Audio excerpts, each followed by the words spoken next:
tudo bem? Começando mais opinião pela TV Cidade. Tudo bem, Veloso? Tudo bem, Clemente? Tudo bem, telespectador? Nós temos hoje a satisfação de receber a Ana Abreu.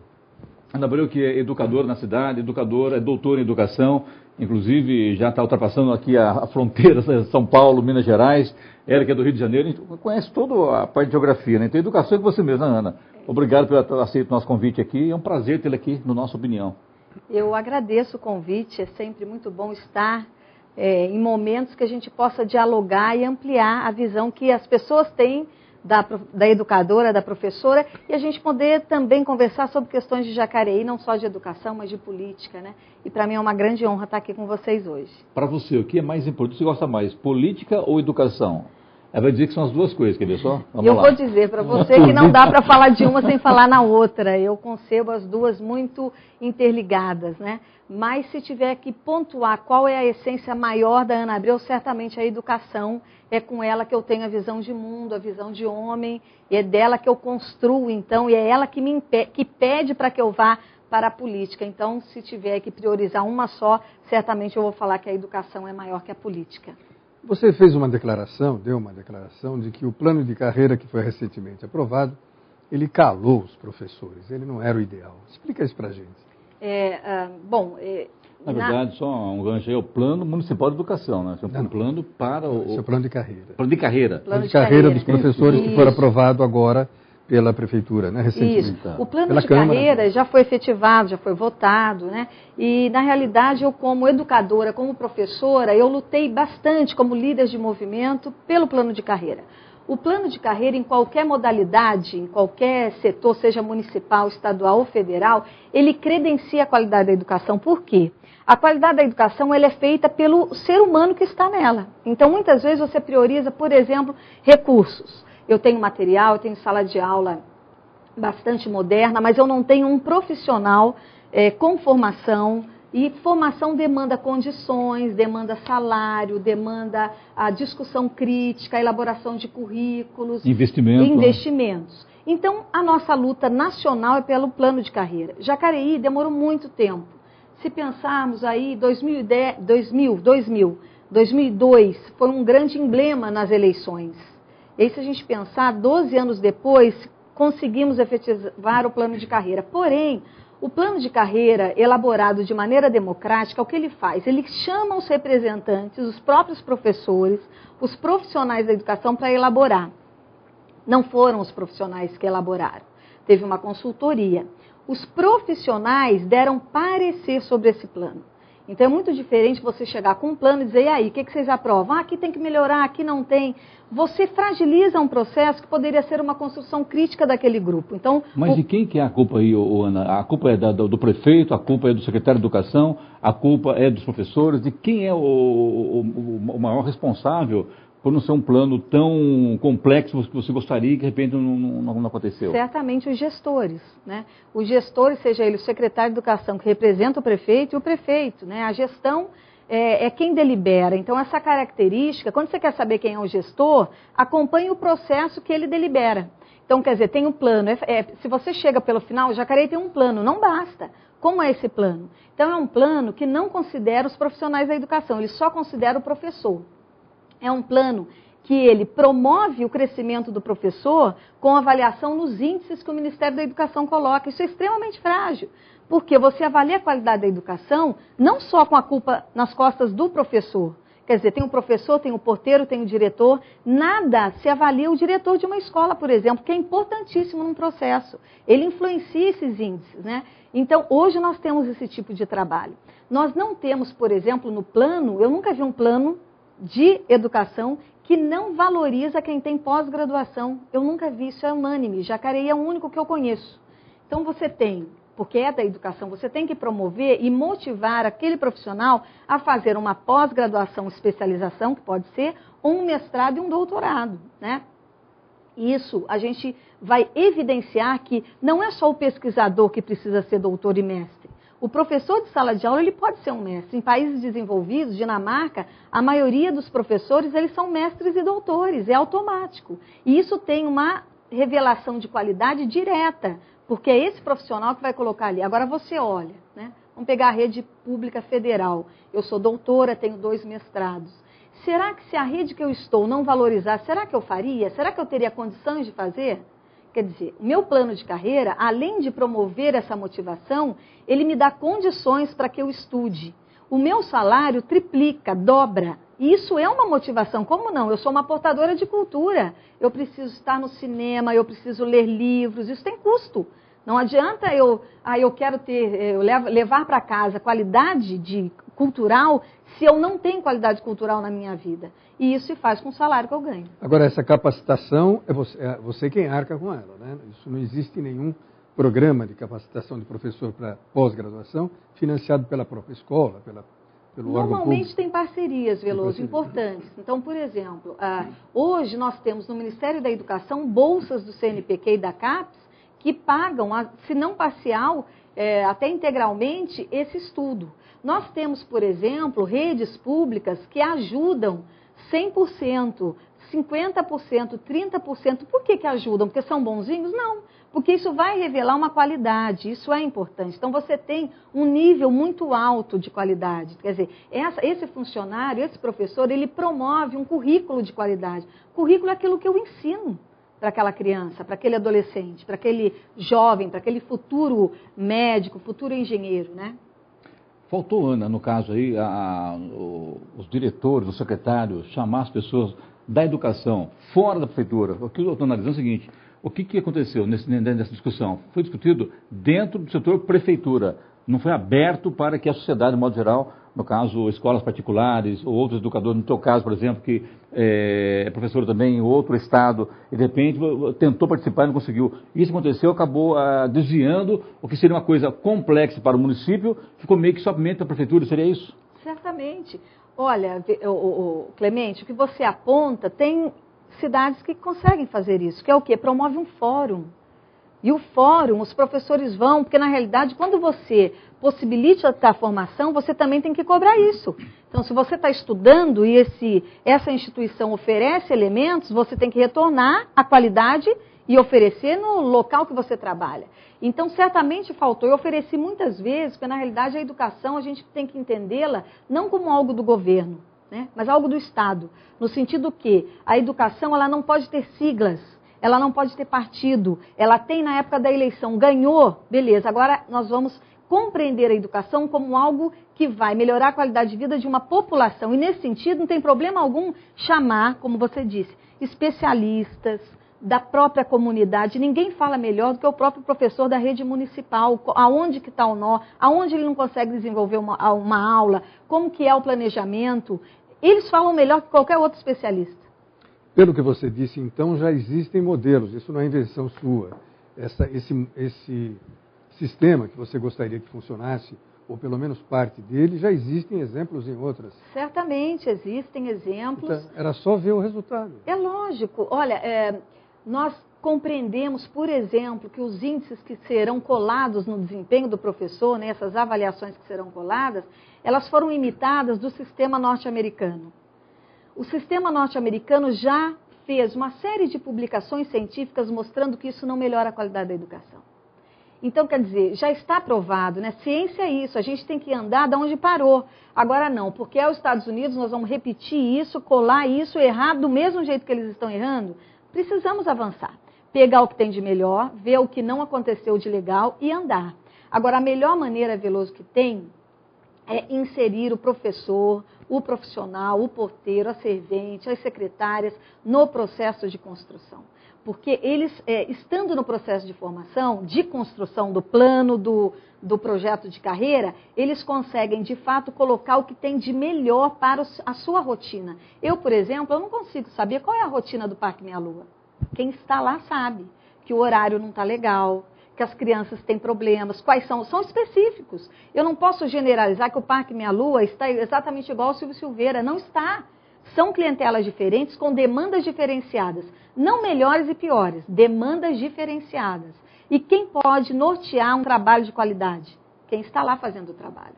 É o porteiro dessa escola, é o profissional dessa escola. Você tentou, inclusive, oferecer seu trabalho, sua ajuda a esse plano, mas não foi atendida. Você acha que, em razão de estar militando na política, isso deve ter atrapalhado a tua presença nessa discussão, nesse vamos dizer, não houve fórum, houve uma discussão, houve uma reunião interna lá. Isso aí atrapalhou um pouco, Ana? Certamente, Clemente. Você me dá a oportunidade de esclarecer e de colocar em questão algo que nenhum jornalista ainda perguntou para mim, é exatamente isso. Quando você é educadora e professora, é muito bacana, você é chamada, inclusive eu fui chamada já por essa gestão, antes de estar num partido, eu fui chamada para ajudar. A partir do momento que você assume que você também pode estar num partido, que você também pode ter um poder legitimado pelo povo, aí você coloca em risco o voto. É carimbado. Exatamente. E aí, quer dizer, é uma bobagem, eu acho que isso é uma grande superação que infelizmente as polarizações colocaram para a gente, né? Acho que é mais uma superação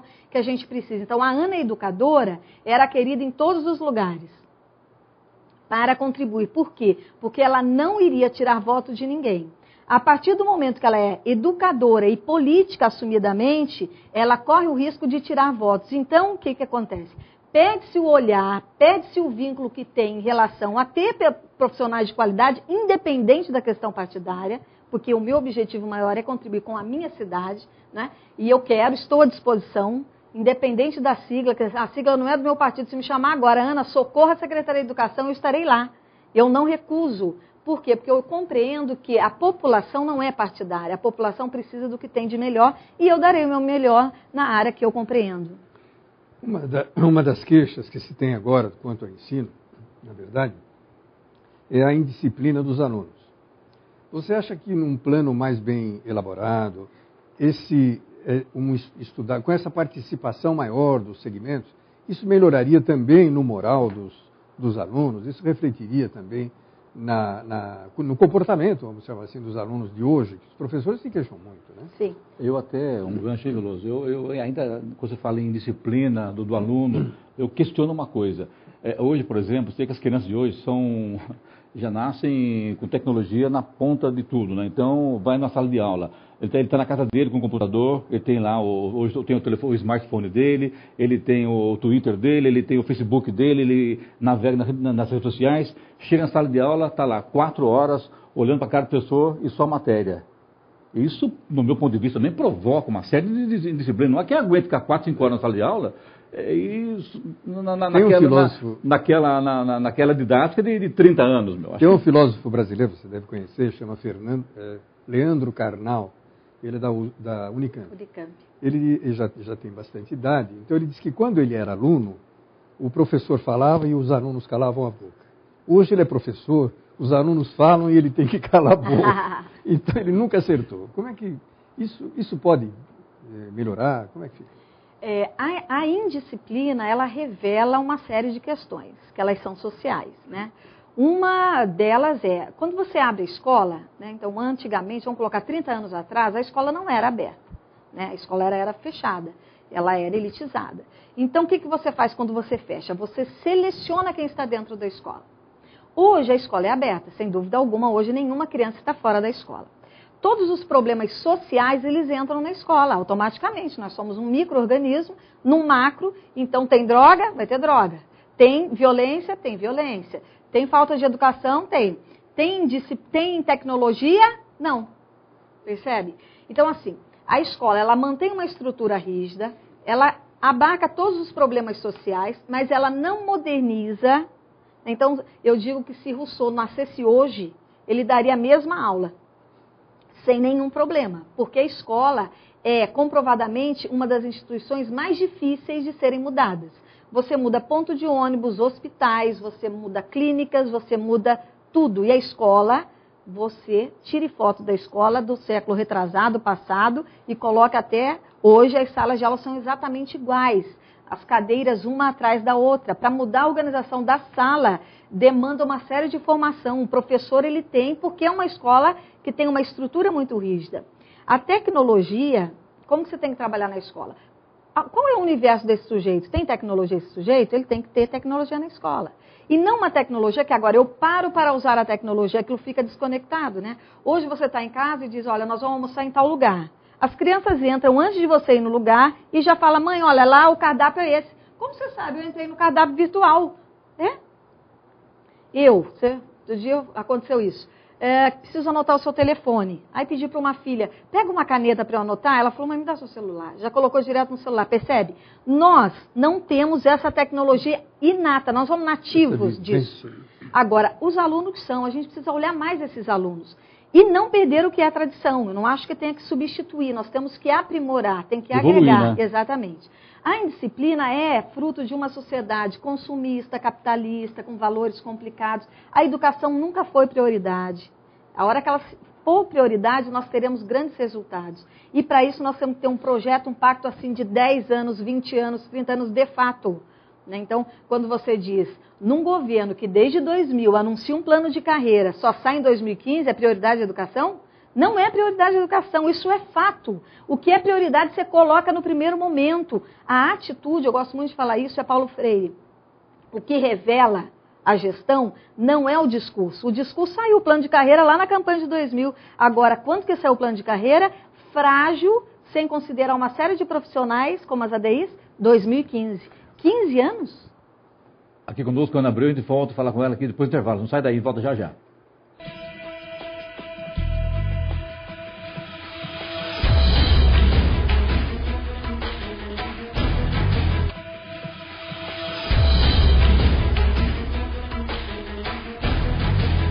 De volta ao nosso opinião pela TV Cidade. Veloso?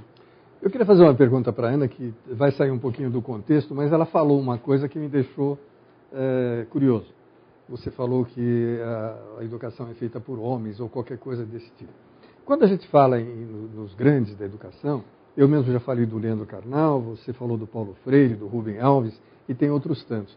Existem mulheres também com esse destaque que são linha de frente na educação?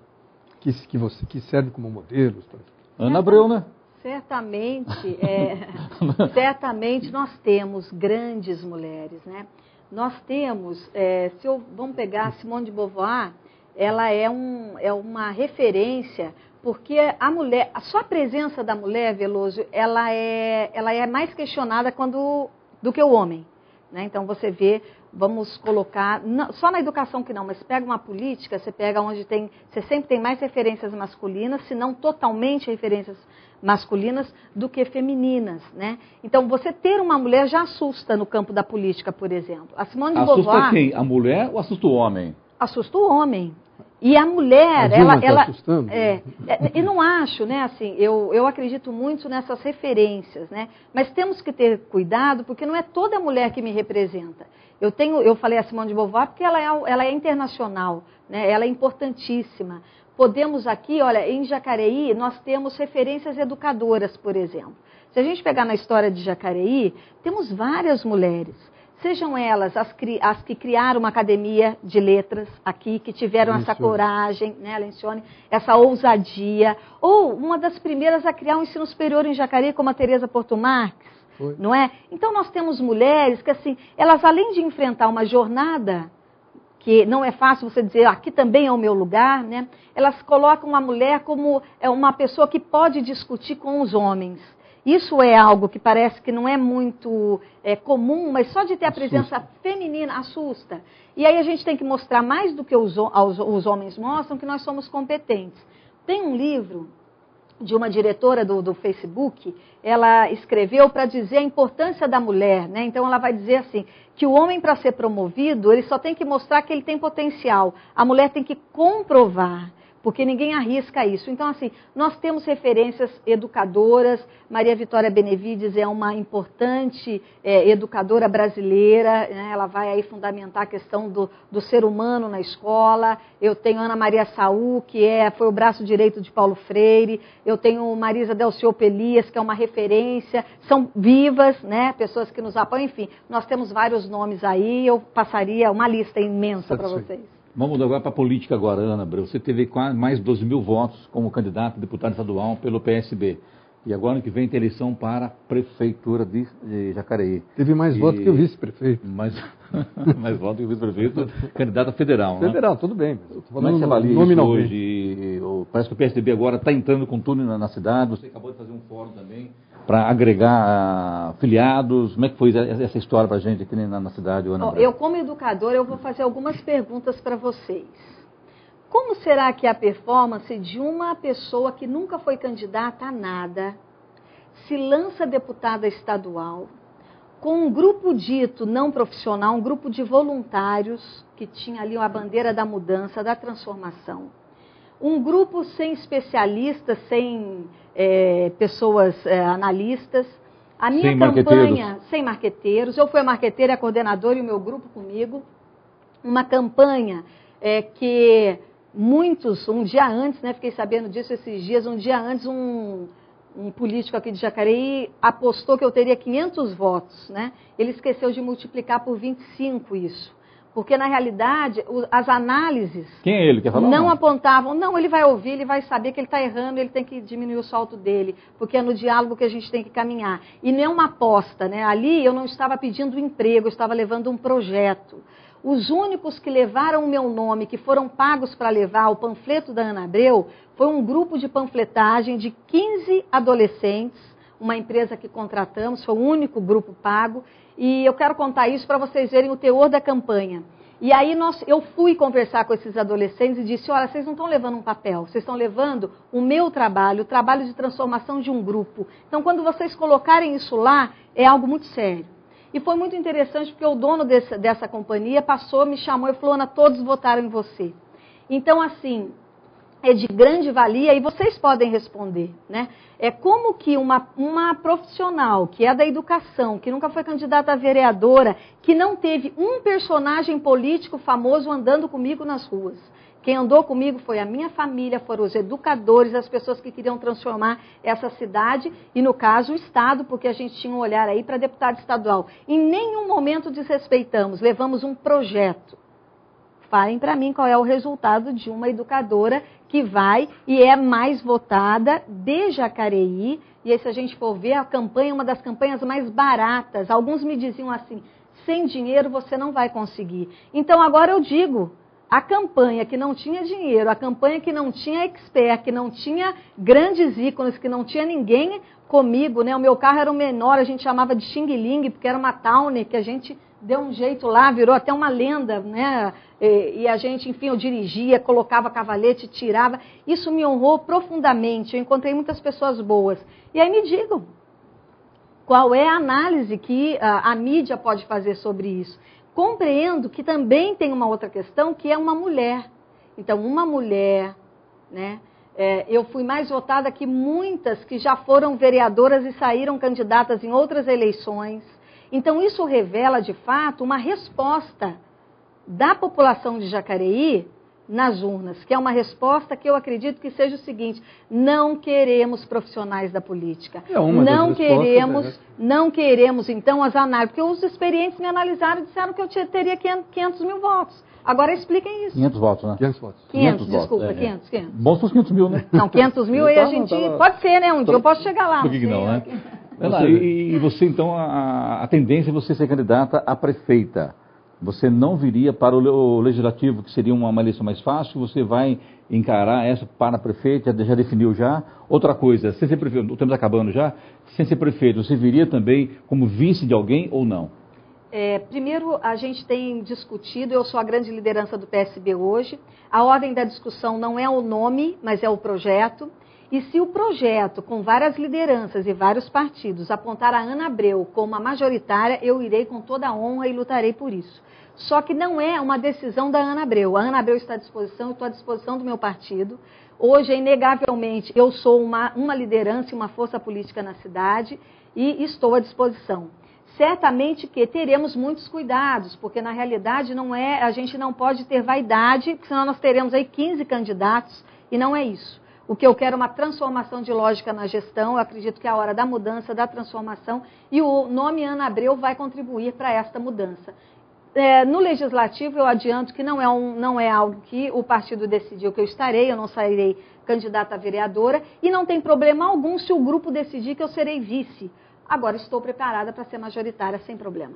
Não, eu acho que você está no caminho certo. O que importa, o que responde essa pergunta sua anterior é exatamente isso. As pessoas começam a ver que você tem liderança, que você está se destacando, então procuram tirar você de alguns pontos que você poderia ir mais para frente. Infelizmente, pode acontecer isso. que você esteja preparada para isso também. Você foi procurada já por partidos, de outros partidos? Já conversamos com vários partidos, a gente tem dialogado muito, conversando, e eu acho que esse é um exercício novo da política, Clemente. Quais já procuraram? Pode falar? Nós já conversamos com vários, nós já conversamos com... É que eu tenho medo só de perder alguns, mas nós já conversamos com o DEM, já conversamos com o PV, já conversamos com PSD, PSD do Fernando, né? PSC, desculpa, com o PSD a gente não conversou ainda. E nós estamos abertos, nós não estamos de maneira alguma fechando o diálogo. E nós temos um apoio, que foi um apoio meritoso, que é do vice-governador do estado de São Paulo, que é o Márcio França. Se eu tive um marqueteiro, o nome desse marqueteiro chama Márcio França.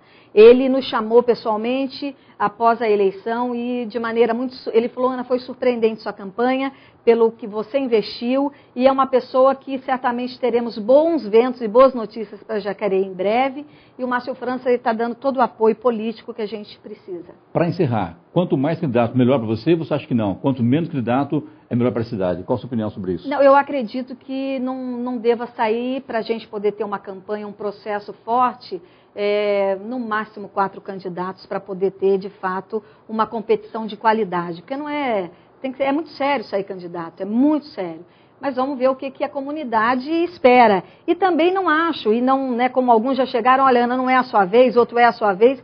Eu não gosto muito desse tipo de conselho. Eu acho que cada um tem a sua caminhada. Eu terminei, se eu fosse ouvir alguns, eu não teria me lançado candidato a deputado estadual e não teria tido a honra de estar diretamente nos mais de 120 bairros da nossa cidade. Ana, então, muito mim, obrigado pela sua visita à TV Cidade, pelo programa Opinião. Sucesso a você e estamos às ordens.